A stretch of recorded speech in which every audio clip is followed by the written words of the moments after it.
Alright, welcome to the video, and today is New Bike Day Specialized Roubaix SL4, which is my favorite version of the Roubaix because it's the stiffest feeling on the power.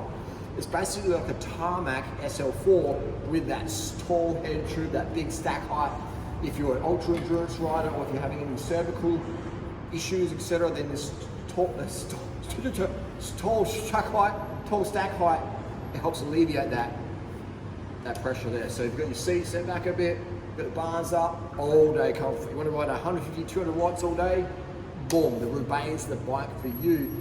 If you want to slam that seat post forward to get more power over the bottom bracket, more weight over the bottom bracket, yes, long stem, forward motion, boom, this bike is still killer for that.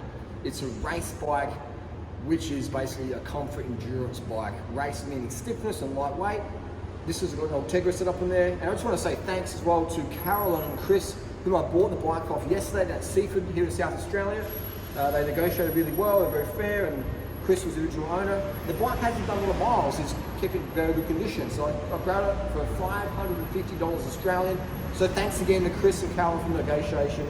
We've got an FSA crank on here, an alloy one, so we can cut the weight off flat. Put a little carbon crank on, a little hologram Cannondale sprinkles on there.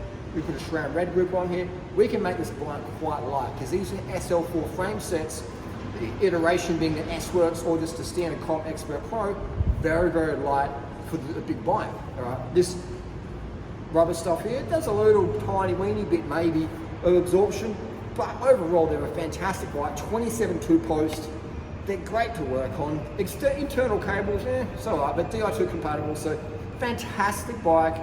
One of my favorite bikes of all time. It's just because they're so stiff. I mean, you want to rip and flex out of the corner, in the bars, squinting.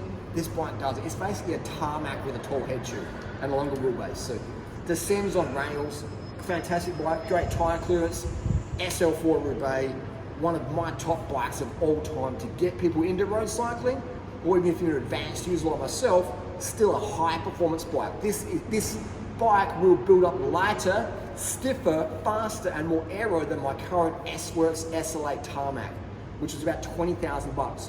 I can dump 500 bucks on this bike, which will bring it up to about 1,050 total cost. Some nice wheels, nice group set, and we're looking, actually be under 1,050 because I can sell this group set, I can sell these wheels. You know what I mean? So for around 700-800 bucks, I can build myself up a sub 7 kilo bike that'll absolutely rip shit up compared to my SL8, which is a nightmare to work on. These bikes are very easy to work on. Anyway, that's the rant, that's the rave. Thanks again to Chris and Carol for the deal. SL4, Roubaix, boom, winner, absolute winner. And rim brakes for the win. Disc for dirt, rim for road.